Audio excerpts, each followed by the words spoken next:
Hello everyone, in this tutorial we'll be showing you how to delete shared booking page in Microsoft Bookings. The first option is to delete a shared booking page in the Microsoft 360 Admin Center. The first thing you'll need to do is to go over to Microsoft 365 Admin Center, and in the Admin Center select Users, and on the Active Users page, choose the name of the shared booking page that you want to delete and then select Delete User. Now, if you'd like to delete a shared booking page using Exchange Online PowerShell, the first thing you'll need to do is to connect to Exchange Online PowerShell.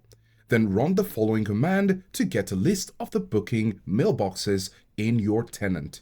After running this command, replace Booking Calendar to delete with the exact name of the booking mailbox alias that you want to permanently delete, and then run the following command. To verify if the shared booking page has been deleted, run the following command. After running this command, you will see if indeed it has been successful. The deleted shared booking page will not appear in the output. Let us know if this was helpful, and thanks for watching.